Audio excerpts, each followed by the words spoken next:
గన్నవరంలో నన్ను హింసించిన తర్వాత, నాకు పెట్టిన ప్రెషర్ తర్వాత మా మదర్ అక్కడ 6 months కూర్చుని ఎన్ని రోజులు బతిమల్లా మ్యూటేషన్ అవ్వకపోతే గూగుల్ పేలో కొంత లంచాలు, డైరెక్ట్గా లంచాలు ఇన్ని ఇచ్చుకున్న తర్వాత నేను బాధపడ్డ ఫ్యామిలీలో మా ఫాదర్ చనిపోయిన ఇమ్మీడియట్గా వల్లభనేని వంశీ వాళ్ళు కనీసం కనికరం లేకుండా 1 month ఆఫ్ టైంలో మా ఫాదర్ చనిపోయారండి, నేను సేల్ చేసుకుందాం ల్యాండ్కి వచ్చాను, నా మ్యూటేషన్ అవ్వజేయాలి, అసలు ఇక్కడ ఏం అబ్జెక్షన్స్ లేవు, మీరు కావాలని పెడతారంటే నన్ను అడగద్దు, వెళ్ళి వల్లభనేని వంశీని కలవండి, ఎమ్మెల్యే గారు చెప్తే మీకు సంతకం అయిపోద్దని బెదిరించారు.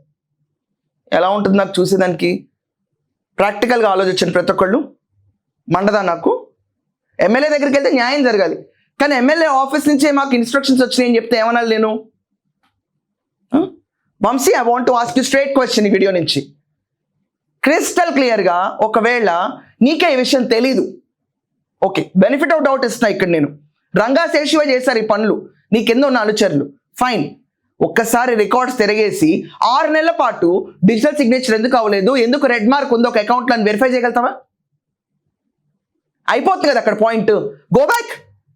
ఆ నరసింహారావు ఎక్కడో ఒకటి పోస్టింగ్ అయ్యాడు, మళ్ళీ ఒక్కసారి అతని దగ్గరికి వెళ్ళి, నరసింహారావు ఆ పర్టికులర్ క్లయింట్ని నేను మాజీ ఎమ్మెల్యేగా అడుగుతున్నాను, ఈ రోజు నా ఆఫీస్ పైన డిస్కషన్ వస్తుంది, ఎందుకని 6 నెలల పాటు ఒక పెద్ద ఆవిడ్ని 65 ఏళ్ళు పైన పడిన ఆవిడ్ని ఇక్కడే కూర్చోబెట్టి ఎందుకు హింసించావు?